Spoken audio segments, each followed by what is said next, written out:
Se tem uma coisa que eu odeio, nossa, como eu odeio do fundo do meu coração, é entrevista com teste de algoritmo. Sabe aqueles testes tipo HackerRank, LetCode, enfim.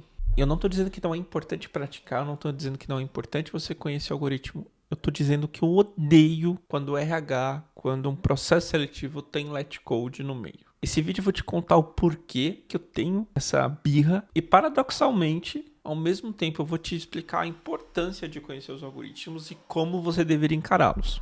Olá, eu sou o Lucas Badico, dev, mentor e apaixonado por programação. Eu crio conteúdo aqui na intenção de ver a sua vida mudar, igual a minha mudou por causa da programação. Se a sua vida está mudando, ou se você está buscando fazer a sua vida mudar, deixa lá nos comentários que eu quero muito conhecer a sua história. E dizia o ditado, one let code a day to keep low pay away. Eu não consegui, te juro que eu tentei, mas eu não consegui fazer esse ditado rimar em português. Seria algo como um let code por dia para deixar o trabalho de baixo pagamento longe. Nada a ver, né? Enfim. Se você não conhece, LetCode é um desses muitos sites de treinamento e testes técnicos. A ideia é que você estude as estruturas de dados e pratique as operações com essas estruturas de dados em exercícios propostos por esses sites. Essa parte da programação é a que mais se assemelha à boa e velha matemática, onde você aprendia uma operação, você aprendia um método de resolver um problema e levava pilhas e pilhas de exercício para casa para poder praticar e estar pronto para a prova, para resolver aquele tipo de problema durante a prova. Se lá na escola você tinha que praticar em casa uma lista enorme de exercícios, estar pronto para uma prova que ia validar se você absorveu aquele conhecimento, no mercado de trabalho é esperado que você conheça os algoritmos, saiba fazer esse exercício LetCode, mas não é por um professor, é por alguém que está recrutando você no processo seletivo. E para mim, essa é a pior aplicação para esse tipo de conhecimento. Mas por que eu digo que é pior? Porque isso não testa de fato se o cara é um bom programador. Só testa que ele estudou aquela matéria. Só testa que ele é um bom estudante, não que ele é um bom profissional. Vocês estão entendendo a diferença? E não é uma diferença sutil, é uma diferença bem grande. Eu mesmo, na minha experiência de quase 10 anos, eu usei pouquíssimas vezes, para não dizer quase nenhuma, alguma dessas estruturas de algoritmos trabalhando com front-end. Então, um dev web front-end não tem valor ele conhecer isso, não valor prático, valor empírico tem muito, a gente vai falar na aplicação. Claro, quando você vai para o back, existem mais oportunidades de aplicar, mas a depender do contexto do cenário, todos esses algoritmos já estão aplicados. Por exemplo, toda a gama de algoritmos de busca binária estão sendo aplicados dentro do seu banco de dados. Quando você faz uma query, provavelmente aquela busca está acontecendo via um BST, um Binary Search Tree. Então, para um efeito prático, para 90% do que se busca em um programador hoje, algoritmos vai falar talvez de 1% daquilo que você vai executar. Então, para mim, não é uma boa métrica. Mas, afinal, por que a gente usa algoritmos em entrevista? Da onde que veio isso? Aqui vai entrar mais uma das minhas teorias, que eu não tenho prova alguma, então pode ser bullshit, mas vai fazer sentido, eu acredito, para você. Acho que tudo começou por causa de um fator muito importante. Todos esses algoritmos, estrutura de dados, são muito bem ensinados e revisados e revistos nas universidades.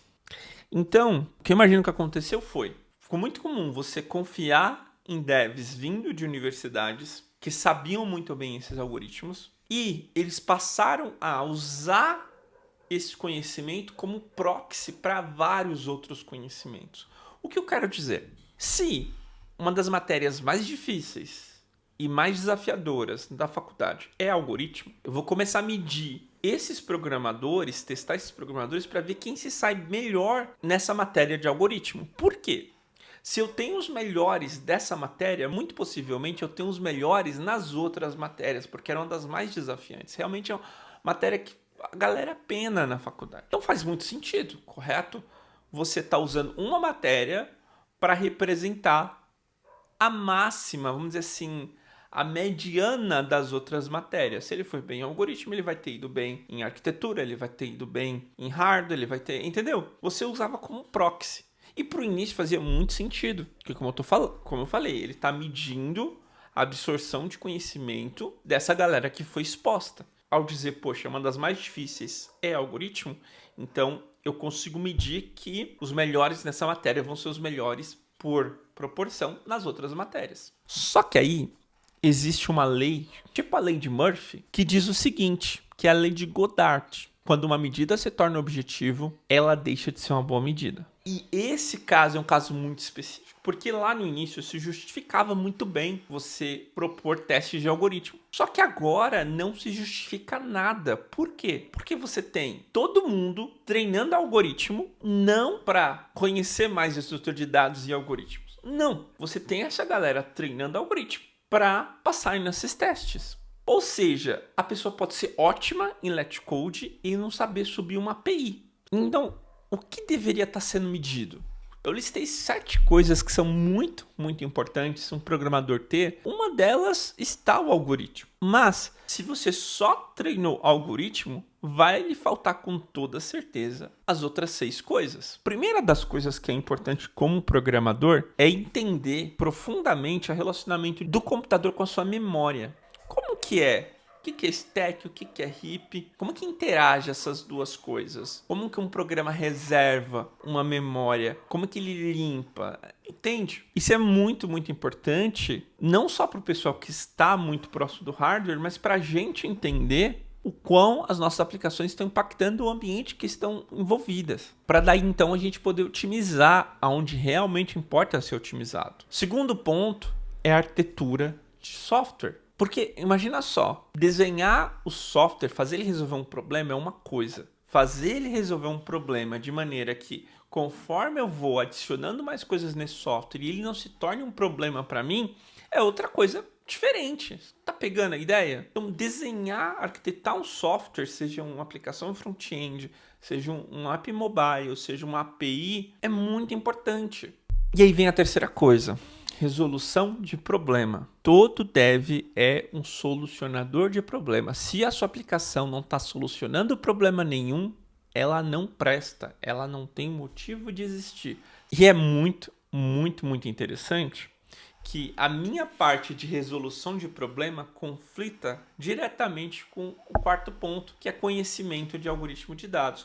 Por quê? Porque instintivamente, a gente sabe como resolver todos os problemas do LetCode. Mas esse modo de resolver normalmente não é o mais otimizado. Então, normalmente, o que vai acontecer? Você vai escrever a solução de um probleminha lá do LetCode de maneira bem porca, mas vai resolver. Só que você cansou. Daí, se você perseverar no estudo de estrutura de dados, você vai perceber que existem técnicas de resolver aquela coisa de maneira mais otimizada. E a otimização, ela tem vertentes. Então, você pode otimizar por ciclo de processamento, você pode otimizar por memória, você pode otimizar pelos dois. Há problemas que você consegue otimizar por um, mas não o outro, e vice-versa. Só que percebe que você instintivamente tem que saber resolver o problema. Pode não ser a melhor solução, mas tem que saber resolver o problema. Isso é mais importante do que saber a fórmula. A fórmula, que é o algoritmo, ela tem que vir, e é o próximo passo, conhecimentos de estrutura de dados, né? Ela vem como? Você tem modelos comuns de resolver determinados problemas que fazem a coisa ser mais otimizada. Se você não tiver um instinto de resolver o problema, não vale de nada você ter o conhecimento do algoritmo e da estrutura de dados. Você está entendendo como eles se relacionam? Então, na verdade, entender algoritmo e estrutura de dados é você não aceitar a sua primeira solução e cair de cabeça para encontrar soluções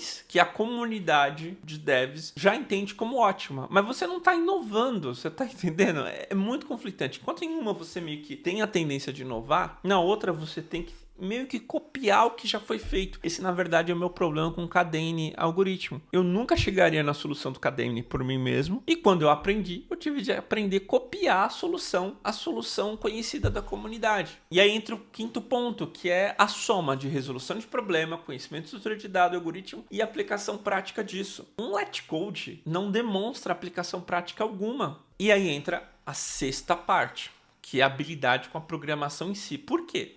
Só conhecer a solução não quer dizer que você saiba programar a solução. Esse é um dos maiores erros de quem está no YouTube nesse momento, tentando aprender programação por proxy, ou seja, por assistir passivamente. Ela não vai aprender, galera. Não vai ter como absorver. Por quê? Porque precisa de pôr em prática na programação, não é só entender. É a mesma coisa, você não tinha aquele amigo que prestava atenção 100% na aula de matemática, mas não fazia um exercício e quando chegava na prova ele se dava mal, porque ele não sabia para onde ir na hora de colocar no papel o processo? É a mesma coisa. Você precisa ter a prática e ser hábil com a linguagem de programação que você escolheu. Isso só vem praticando. Por final, o outro ponto que eu acho que é importantíssimo, que é o pensamento crítico e inovador. Porque o pensamento crítico é se perguntar: o que eu estou fazendo faz sentido? Por que eu faço o que eu estou fazendo? E se eu fizesse diferente, qual seria o resultado? O débil questionador é um dos maiores motivos do porquê a galera fora do Brasil gosta tanto do brasileiro. Porque a gente pode falar um monte de coisa, mas o jeitinho brasileiro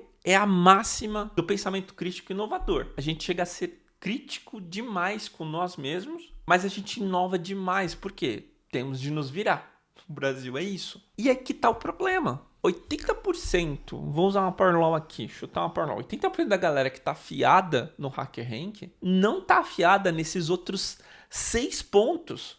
Só cobre um deles, que é o conhecimento de estrutura de dados. Mas será que sabe aplicar? Será que tem conhecimento da sua linguagem? Será que resolveu o problema o suficiente para ter a confiança e ter o know-how? Será que desenhou a arquitetura? Será que questionou a arquitetura que está usando? Percebe? Porque ser um rato de HackerRank pode ser muito bom, você vai conseguir no curto prazo ótimos empregos, mas não vai resolver o seu dia a dia, não resolve o dia a dia do programador, entende? Mas outra vez, estudar algoritmo é sim importante, porém, no médio e longo prazo, você precisa muito mais do que só os algoritmos.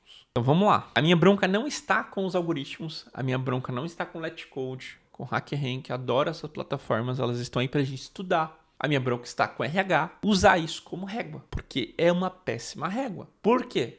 No momento que a gente sabe que estão usando isso como régua, a gente está estudando essa matéria apenas para passar nessa prova. Não serve mais para dizer quem que é um bom programador ou quem não é um bom programador. Pegaram a ideia? Espero que sim, porque é isso que me revolta. Mas me diz, você está mantendo sua rotina de um LetCode por dia?